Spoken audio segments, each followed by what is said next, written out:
મિત્રો, વિડીયોને અંત સુધી જરૂર જોજો. હકીકત જાણીને તમે હોંકી જશો. જ્યારે મારા લગ્ન થયા ત્યારે મારી ઉંમર એટલી બધી ન હતી. નાની ઉંમરમાં સાસરે આવી ગઈ હતી.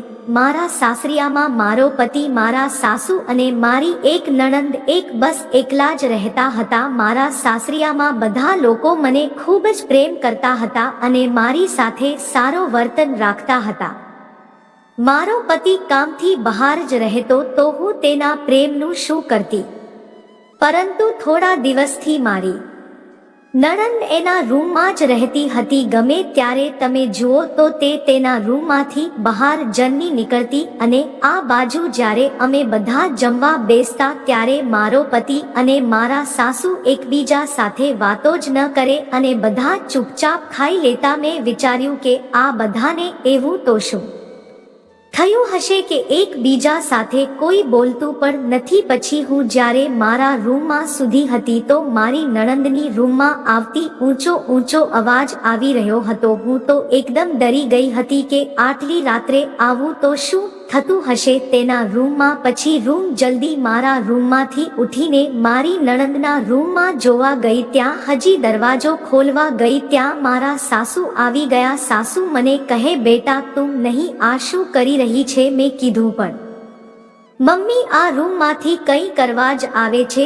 શું થયું છે? તો સાસુ બોલ્યા, બેટા તું આ વસ્તુમાં ના પડતો જ તારા માટે સારું છે. થોડીવારમાં તો મારી નણંદની રૂમમાં છે. મારા પતિનો અવાજ પણ આવવા લાગ્યો. મેં મારા સાસુને પૂછવાની બહુ ટ્રાય કરી પણ તેને મને કંઈ જવાબ ન આપ્યો અને મને કીધું, બેટા તું તારા રૂમમાં જા અને આરામ કર. હું મારી રૂમમાં આવતી રહી. થોડીવાર પછી મારા પતિ સુશીલ મારી નણંદની રૂમમાંથી મારા રૂમમાં આવી ગયા. તેની હાલત જોઈને હું પણ ડરી ગઈ હતી. તે સાવન શબ્દ હતા, આની બોલતા ન હતા. મેં પૂછ્યું કે શું થયું છે, તો પણ મને કાંઈ જવાબ ના આપ્યો. પછી જેવું સવાર પડ્યું તો મારી સાસુએ મને કીધું, બેટા ચાલ નાસ્તો કરી લઈએ. નણંદને બોલાવી તો તે આવી જ નહીં. પછી સુશીલ બહાર આવીને બોલવા લાગ્યો, આપણા બંનેનો નાસ્તો આપના રૂમમાં લઈ લે, નહીંતર હું નહીં જમું. તો હું નાસ્તો લઈને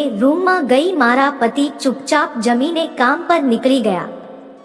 મેં પૂછ્યું તો પણ તેને કાંઈ જવાબ ના આપ્યો. પછી મારી સાસુએ મારી પાસે આવીને મને કહ્યું, બેટા દોસ્ત હું તને એક વાત કહેવા માંગુ છું. મેં કીધું, મારા મમ્મી બોલો ને શું થયું છે? પણ મારા સાસુ બોલ્યા કે બેટા હું તારા પર વિશ્વાસ કરું છું, તું આ વાત કોઈને કહેતી નહીં. મેં કીધું, મમ્મી કઈ વાતની વાત કરો છો તમે? હું કાંઈ સમજી નહીં. મારા સાસુએ મને કીધું, બેટા તું મારી દીકરી અને દીકરાની લડાઈ વિશે કોઈને કામી કહેતી નહીં જાય, પણ ક્યારેય પોતાની જિંદગી.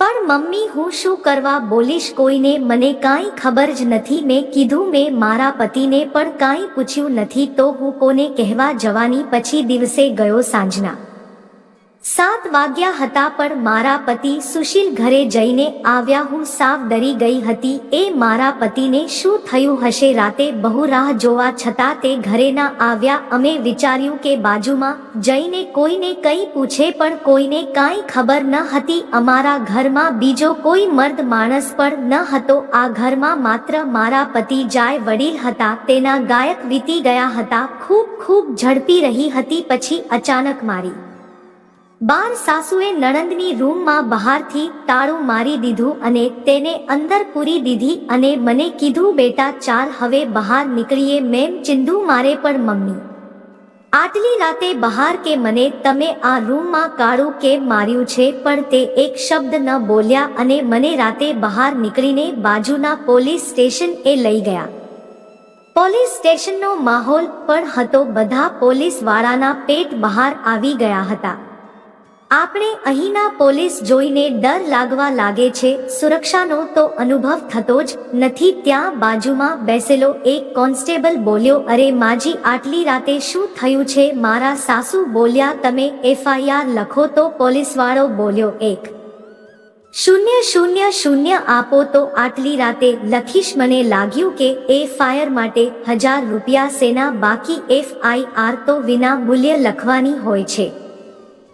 પણ મને લાગ્યું મારી સાસુ મજબૂર છે, મને કાંઈ ખબર ન હતી અને અમે બંને ચૂપચાપ પાછા આવતા રહ્યા. ઘરે પહોંચ્યા તો પાછો અવાજ આવવા લાગ્યો. નૈન દરવાજો ખખડાવ્યો પણ કોઈ દરવાજો ન ખોલ્યો. થોડી રાહ જોયા પછી ઘરમાંથી બે હતા માણસ નીકળ્યા. તેને જોઈને હું ચોંકી ગઈ. મેં વિચાર્યું કે આ બે આદમી એ મારી નણંદ સાથે શું કર્યું હશે. ઘરની અંદર જઈને જોયું તો મારો પતિ ઘરની અંદર જાય એમ જ પડેલો હતો. વિચાર્યું કે 12 કલાકથી તો તે ગાયબ હતા અને અત્યારે તેને ઘરમાં જોઈને હું ડરી ગઈ અને દોડીને મારા પતિને મેં ગળે લગાડી દીધો. ત્યારે તેના હૃદયના ધબકારા પણ મને સંભળાતા ન હતા. આ સમય બહુ જ ખરાબ હોય છે કે જ્યારે તમે કોઈને વાતો ભીડીને ગળે લગાડો અને દિલની ધડકન તમને ન સમજાય હતું. મારા પતિનો પકડીને જોયું તો તેના હાથની રસોઈ પર ધબકારા છોડી દીધા હતા. મને લાગ્યું માં બધું મારી સાસુ એ જ કર્યું હશે. આટલું બધું થવા છતાં પણ તેને મને એક પણ વાત નાખી હતી. મેં કીધું હું મારા પતિનું પોસ્ટમોર્ટમ કરાવીશ. મને લાવતો હતો કે મારો કદી મરી નથી ગયો પણ એને મારી નાખવામાં આવ્યો છે. તો મારા સાસુ બોલ્યા શું કર, આનો પોસ્ટમોર્ટમ કરીને કાંઈ ફાયદો નથી થવાનો. હું મારા દીકરાની રાખવામાં નહીં જવા દઉં. જો તું મારા દીકરાને સાચો પ્રેમ કરતી હોય તો મારી એક વાત માનવી પડશે. હું સાસુની આવી વાત સાંભળીને ચોંકી ગઈ. લોકોનું વાવાઝોડું મારી ઉપર આવી ગયું હતું. મારા પતિના ઘરે 1 મહિનો વીતી ગયો હતો.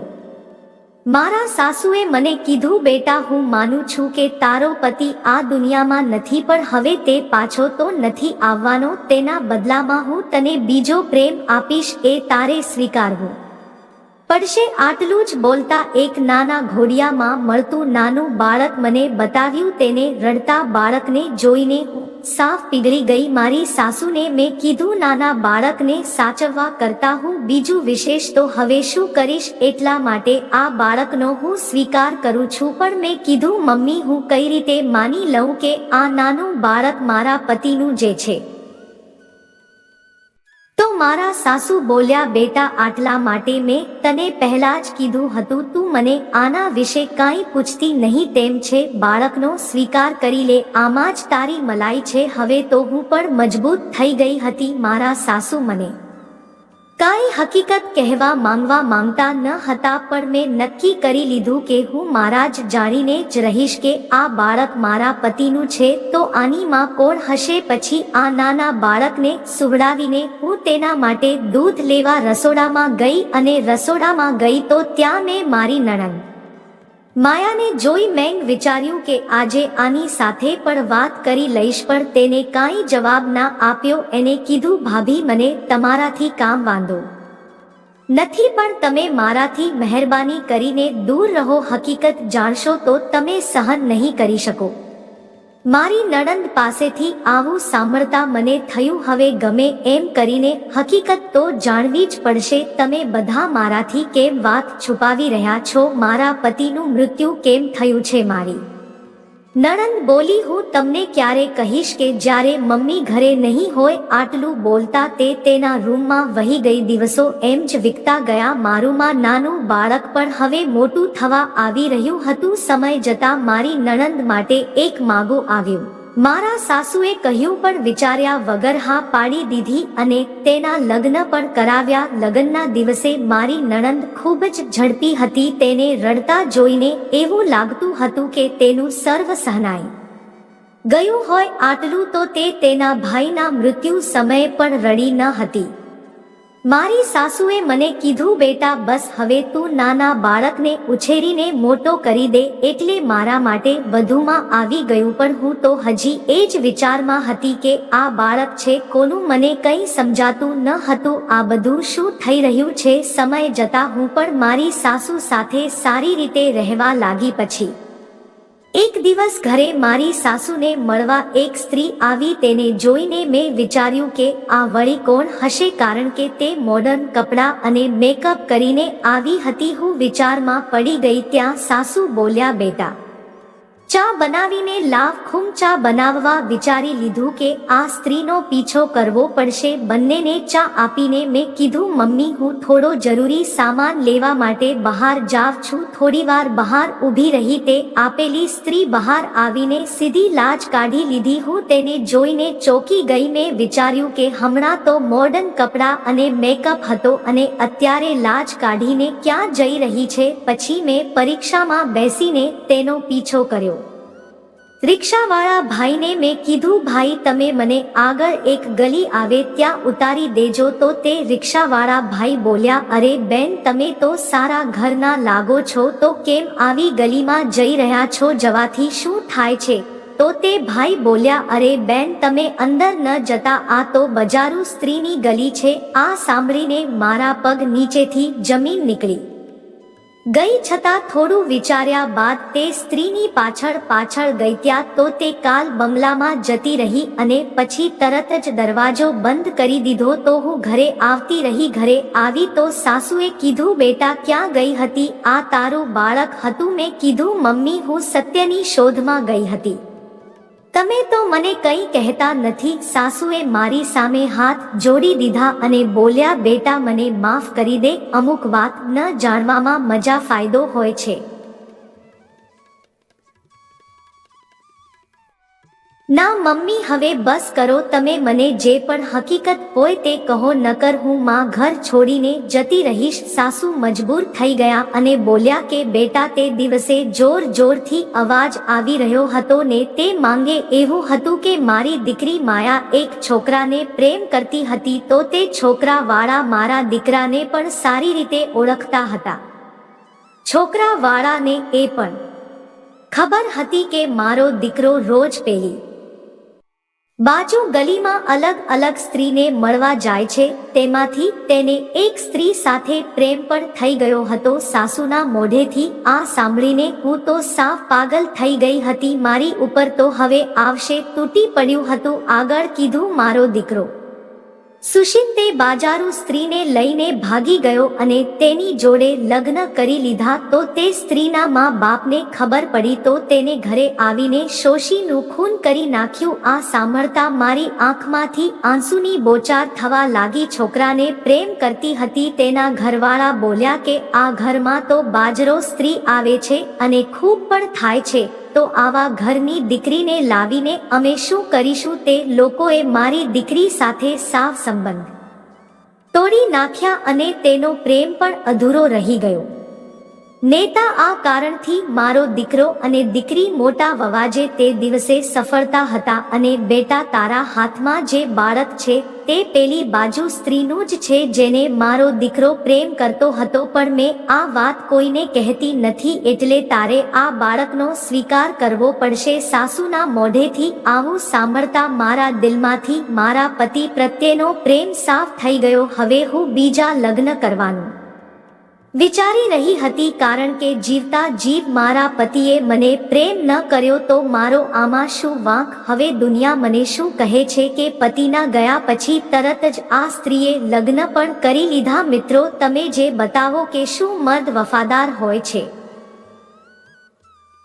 કે સ્ત્રી? તમારું માં વિશે શું કહેવું છે તે કોમેન્ટમાં જરૂર જણાવજો. અને મિત્રો તમારે બીજા આવા જ વિડીયો જોવા હોય તો અમારી ચેનલને સબસ્ક્રાઇબ કરજો. આભાર દોસ્તો.